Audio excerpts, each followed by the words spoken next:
Hi! Hello! నమస్తే. Welcome to our channel. నేను మీ సిరి. ఈరోజు మనం చెప్పుకోబోయే కథ 'ఏకాంత మంత్రం' పార్ట్ 43. కథలోకి వెళ్ళే ముందు వీడియోని లైక్ చేసి, హైప్ బటన్ వచ్చేస్తుందండి. దాన్ని కూడా క్లిక్ చేసి, మన వీడియోకి హైప్స్ ఇచ్చేయండి.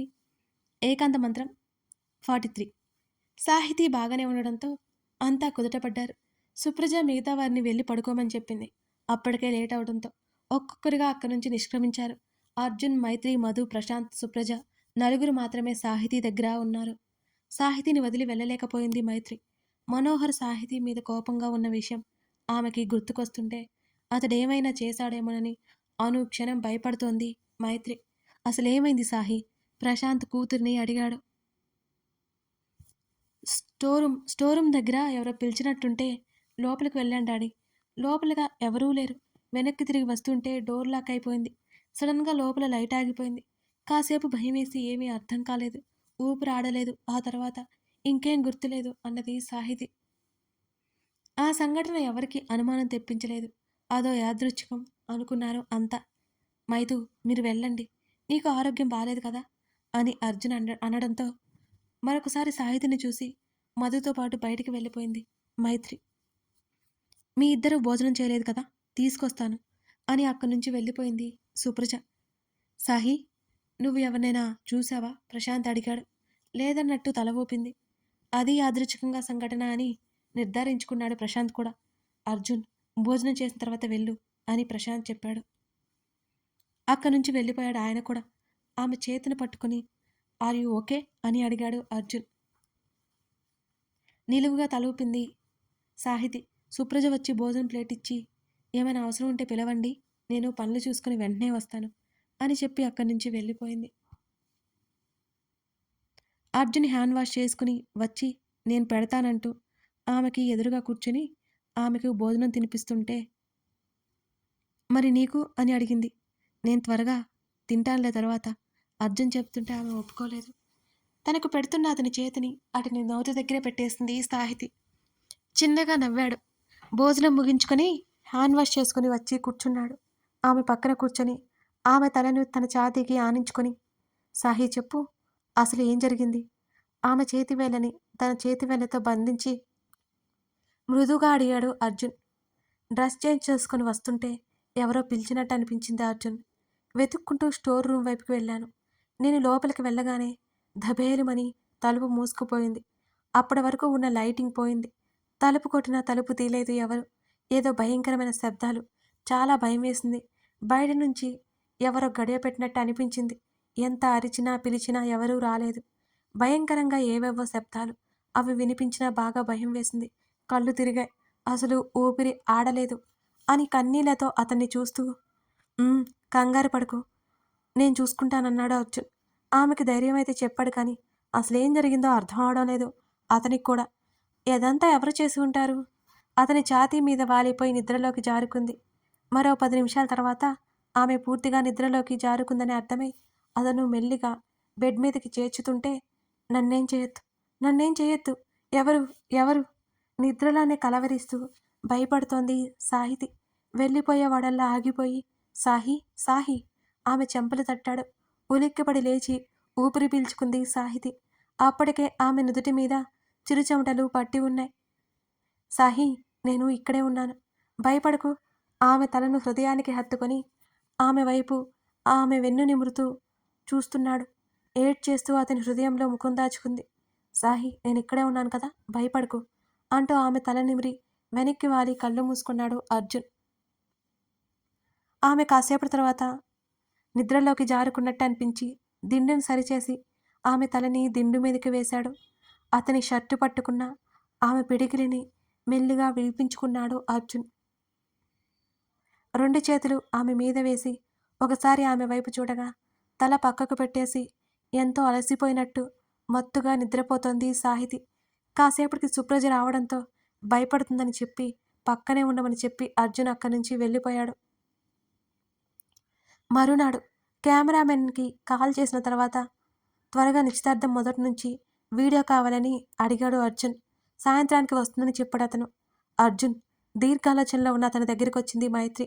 తలకి కట్టు తీసేసి బ్యాండేజ్ మాత్రమే వేసుకుంది. చెప్పు మైతు, అని అడుగుతూనే ఆమెకు ఎదురు వెళ్ళాడు. నీతో ఒక ముఖ్యమైన విషయం మాట్లాడాలి అని మైత్రి అనగా, ఏంటది అని అడిగాడు అర్జున్. మన షాపింగ్ మాల్ దగ్గర మనోహర్ కనిపించాడు అని అంది చాలా మెల్లిగా. వాట్? అదిరిపడ్డాడు అర్జున్. అవును, మనోహర్కి తనకి జరిగిన సంభాషణ మొత్తం చెప్పింది మైత్రి అతనితో.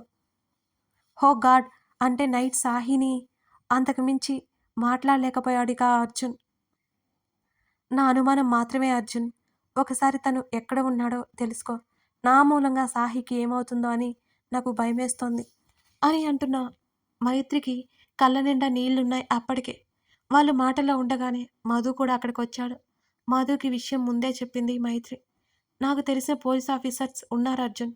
కనుక్కోమని చెప్తాను. Don't worry.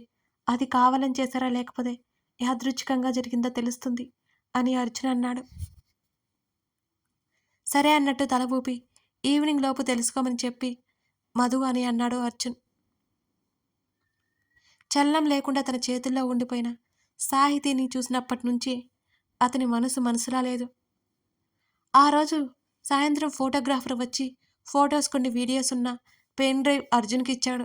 మైత్రి, మధు, అర్జున్ ముగ్గురు ల్యాప్టాప్కి కనెక్ట్ చేసి చూడడం మొదలుపెట్టారు. మొదటి నుంచి ఎక్కడా మనోహర్ వచ్చిన ఆనవాళ్ళు కూడా లేదు. ఒకటికి 2 సార్లు చూశారు. సరిగ్గా అదే సమయంలో మధుకి తెలిసిన ఆఫీసర్ నుంచి కాల్ వచ్చింది. కాల్ మాట్లాడి అర్జున్ వైపు చూశాడు మధు. ఏమైంది? ఏమన్నారు? మనోహర్ ఇక నుండి వెళ్ళిపోయి 2 రోజులవుతుందంట. బస్టాండ్‌లో సీసీ ఫోటేజ్ కనిపించింది అని చెప్పి మనోహర్ బుక్ చేసుకున్న బస్సు వివరాలు అన్నీ చూపించాడు మధు. అంటే అనుకోకుండా జరిగిన సంఘటన అంటావా అని అడిగాడు అర్జున్. ఎవరు వచ్చినట్టు కూడా మనకు తెలియలేదు కదా అర్జున్. జరిగింది ఎంగేజ్మెంట్. ఎక్కువ మంది కూడా లేరు. అందరూ తెలిసిన వాళ్ళు, పని వాళ్ళతో సహా క్యాటరింగ్ వాళ్ళు కూడా కొత్త వాళ్ళు కాదు. అన్నీ చూశాం కదా. మీరు కంగారు పడకండి అని అర్జున్ భుజం మీద చేయి వేసి చెప్పాడు మధు. అది అనుకోకుండా జరిగిందని నమ్మలేకపోతున్నా. ఎవరో చేశారో అలాంటి రీజన్ కూడా లేదు. అలాగే అన్నట్టు తల ఊపాడు కాస్త రిలీఫ్ ఫీల్ అవుతూ అర్జున్. రేపు మార్నింగ్ వెళ్ళిపోతున్నాను అర్జున్. పెళ్లి టైంకి వచ్చేస్తాను అని మధు చెప్పాడు. నేను కూడా వెళ్తాను. అర్జున్ వైపు చూసింది మైత్రి. అదేంటి అప్పుడేనా అని అడిగాడు. పెళ్లికి వారం రోజుల ముందు వస్తాన్రా, సరేనా అంటూ తమ్ముడి చెంప మీద చేయి వేసింది మైత్రి. ఖచ్చితంగా ఇద్దరు అన్ని పనులు అప్పటికే పూర్తి చేసుకుని వచ్చేయాలి అని అర్జున్ చెప్పాడు. సరే అని చిన్నగా నవ్వింది మైత్రి. ఆ రోజు అసలు సాహితిని కలవలేదు అర్జున్. ఆమె కూడా ఇంట్లో నుంచి బయటికి రాలేదు. కంగారు పడిపోయి భయపడుతోంది అని ఆమెకు కూడా ఎవరో ఒకరు తోడుంటున్నారు. తర్వాత రోజు ఉదయాన్నే వెళ్ళిపోవడానికి సిద్ధమవుతూ సాహితి వాళ్ళ ఇంటికి వెళ్ళింది మైత్రి. బెడ్ రెస్ట్కి ఆనుకుని కూర్చుని దీర్ఘంగా ఆలోచిస్తూ కనిపించింది సాహితి. ఎవరో తన గదికి వచ్చారనే సంగతి కూడా గుర్తులేదు ఆమెకి. సాహి! మైత్రి పిలుపు వినిపించి ఉలిక్కిపడి చూసింది సాహితి. కాళ్ళు ముడుచుకొని కూర్చుంది. వెళ్ళొస్తాను. మొన్న రాత్రి జరిగిన దానికి కంగారు పడకు, సరేనా? ఆమె చేతిని పట్టుకుంది మైత్రి. అలాగే అన్నట్టు తల ఊపి అప్పుడే వెళ్ళిపోతారా మెల్లిగా అడిగింది సాహితి. ఆ మాటకు చిన్నగా నవ్వి పెళ్లి సమయానికి వస్తాం, జాగ్రత్త అంటూ బెడ్ మీద నుంచి పైకి లేచింది మైత్రి. అంతకుమించి ఇద్దరు ఏం మాట్లాడుకోలేదు.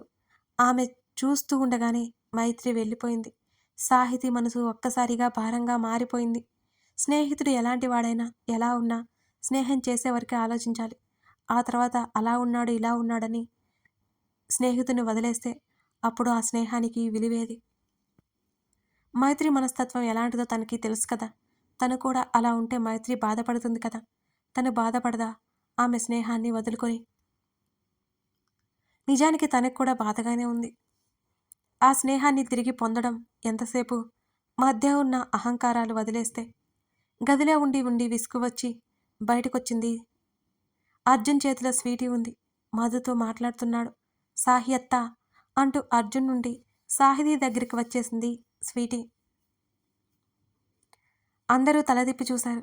అప్పుడే వెళ్ళిపోతున్నారేంటి? మధు వైపు చూస్తూ అడిగింది. నీ పెళ్లి టైంకి వచ్చేస్తాంలే సాహి. ఎలా ఉంది సాహి ఆరోగ్యం? ఆమె తల మీద చేయి వేసి నెమ్మదిగా నిమురుతూ అన్నాడు మధు. బావున్నట్టు తల ఊపి స్వీటీ బుగ్గకి ముద్దిచ్చింది. త్వరగా వచ్చేయండి, జాగ్రత్తగా వెళ్ళండి అని చెప్పింది సాహితి చిరునవ్వుతో. మధు, మైత్రి, స్వీటీ వెళ్ళిపోయారు. వెళ్ళడం ఇష్టం లేదన్నట్టు స్వీటీ బెంగగా మొహం పెట్టుకుంది. సాహితీ దగ్గరికి వచ్చి ఆమెతో పాటు వాళ్ళ ఇంట్లోకి నడిచాడు అర్జున్. గార్డెన్‌లో చైతన్య, హేమంత్ కనిపిస్తుంటే వాళ్ళ దగ్గరికి తీసుకువెళ్ళాడు ఆమెని. కాసేపు వాళ్ళతో మాట్లాడుతూ ఉండిపోయారు ఇద్దరు. అంతకుముందు జరిగిన సంఘటన మెల్లిమెల్లిగా మర్చిపోవడానికి ప్రయత్నం చేస్తోంది సాహితి. నీ ఎంగేజ్‌మెంట్ అయిపోయింది. ఇక మేం హైదరాబాద్ మొత్తం తిరిగేయాలి అని చైతన్య అన్నాడు. తిరగండి. ఇప్పుడు మిమ్మల్ని ఎవరు ఆపారు? కళ్ళు ఎగరేసింది సాహితి. మేం వెళ్ళిపోతే నిన్నెవరు చూసుకుంటారు? అని అన్నాడు హేమంత్. అరే అలా అంటావేంట్రా? బావగారు ఎదురుగానే ఉన్నారు కదా అని చైతన్య అన్నాడు. అర్జున్ నవ్వుతూ చూశాడు వాళ్ళిద్దరిని. చాలా ఎక్కువ మాట్లాడుతున్నారుగా మీరు? సాహితి బెదిరించింది. ఇప్పుడు మేమేం తప్పు మాట్లాడాము? ఏం బావగారు, నేనేమైనా తప్పుగా మాట్లాడామా? అని అర్జున్ వైపు చూశాడు. లేదు, ఫ్యాక్ట్ చెప్పారు నవ్వుతూ అన్నాడు అర్జున్ కూడా. సరే మేము అలా తిరిగేసి వస్తాం అని వాళ్ళిద్దరూ వెళ్ళిపోయారు. నవ్వుతూ చూస్తోంది వాళ్ళని. అర్జున్, నీకు తెలుసా అసలు వీళ్ళొచ్చాక నాకు తమ్ముడు అన్న ఉంటే బావుండు అనే ఫీలింగ్ పోయింది అంది సంబరంగా. చాలాసేపటి వరకు సాహితీ మాట్లాడుతూనే ఉంటే వింటూ అక్కడే కూర్చున్నాడు అర్జున్. పని ఉంది అంటే శ్రీనివాస్ కాల్ చేయడంతో సాహితికి చెప్పి అతను వెళ్ళిపోయాడు.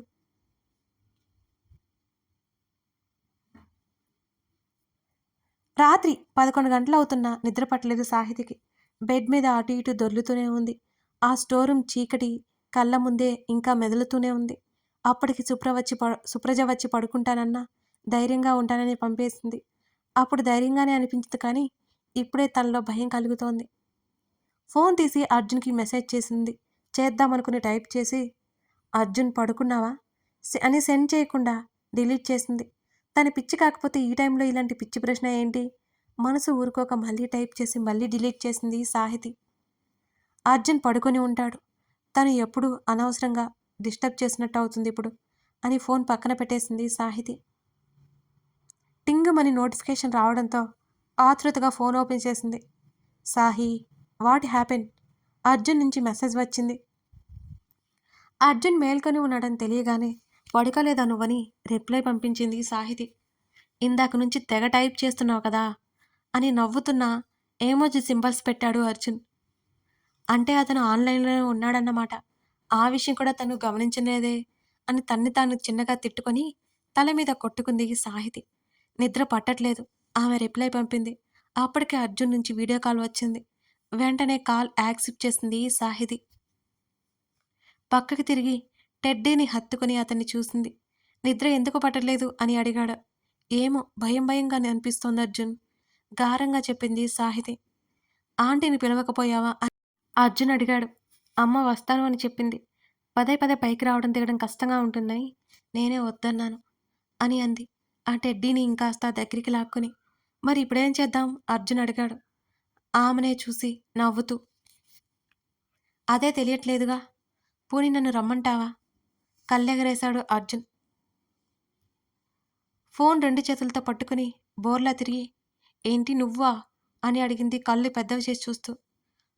నేనే అన్నాడు ఆమె ముఖాన్ని చూపులతో తడిమేస్తూ. ఇంకేమైనా ఉందా? అంది ఆశ్చర్యంగా సాహితి. మరేం చేయమంటావు నువ్వే చెప్పు మరి అని అర్జున్ అడిగాడు. అప్పటికే ఉదయమంతా తిరిగి తిరిగి అలసట కారణంగా అర్జున్‌కి నిద్ర వచ్చేస్తోంది. ఆమె భయం అంటుందని అలాగే కాల్ మాట్లాడుతున్నాడు అతను. మెడలో ఉన్న చైన్ తీసి పెదవుల మధ్య పెట్టుకుని ఏటో చూస్తోంది ఆలోచిస్తున్నట్టుగా సాహితి. ఆమె ఎక్స్‌ప్రెషన్ చూస్తుంటే అతడి మనసు గతి తప్పింది. ఆమె పెదవుల మధ్య ఉన్న చైన్ మీద అతడికి అసూయ కలిగింది. "హ్మ్. ఒక పని చెయ్. టెర్రస్ మీదకి రా" అంది సాహితి. అతడికి కష్టంగా అనిపించినా ఆమె అడిగేసరికి కాదనలేకపోయాడు అర్జున్. "సరే నువ్వు రా ఇక" అన్నాడు. "నువ్వొచ్చే వరకు నేను రాను బాబూ" అంటున్న సాహితీ మాటలకు అయోమయంగా చూశాడు అర్జున్. "ఏం? ఎందుకు?" అతను ప్రశ్నించాడు. గబుక్కున లేచి కూర్చుని టెర్రస్ మీదకి వెళ్తే స్టెప్స్ పక్కనే ఉంటుంది స్టోర్ రూమ్. దాన్ని చూస్తే నా గుండె దడదడలాడుతుంది మరి అని గుండెల మీద చేయి వేసుకుని చెప్పింది సాహితి. ఆమె చెబుతున్న విధానానికి అతనికి నవ్వొచ్చింది. అలా అయితే లాక్ తీయాలి కదా సాహి అని అర్జున్ అన్నాడు. ఒక పని చెయ్, నువ్వు స్టెప్స్ దగ్గరికి వచ్చి నాకు మెసేజ్ చెయ్. అప్పుడు నేను వచ్చి లాక్ ఓపెన్ చేస్తాను. ఆ తర్వాత పైకి వస్తాను. లేకపోతే నాకు చచ్చేంత భయం. అలాగే అన్నట్టు నవ్వి కాల్ కట్ చేశాడు అర్జున్. మరో 10 నిమిషాల తర్వాత అతని నుంచి మెసేజ్ వచ్చింది సాహితికి. స్టెప్స్ దగ్గరికి వెళ్ళి తొంగి తొంగి చూసి అందరూ నిద్రపోయినట్టు అనిపించడంతో కీస్ తీసుకుని మెట్ల వైపుకు వచ్చింది. అప్పటికే అర్జున్ వచ్చాడు. ఆమె ఊపిరి పీల్చుకుంది. కథ కొనసాగుతోంది. ఎలా అనిపించింది ఈ కథ? మీ అందరికీ నచ్చిందా? కథ నచ్చితే తప్పకుండా లైక్ చేసి కామెంట్ చేయండి. ఇంకా మన ఛానల్ని సబ్స్క్రైబ్ చేసుకొని వాళ్ళుంటే సబ్స్క్రైబ్ చేసుకుని సపోర్ట్ చేస్తారని ఆశిస్తున్నాను. ఇంకా మంచి మంచి వీడియోస్ మీ ముందుకు వచ్చేస్తాయి. మర్చిపోకండి ఫ్రెండ్స్. Thank you.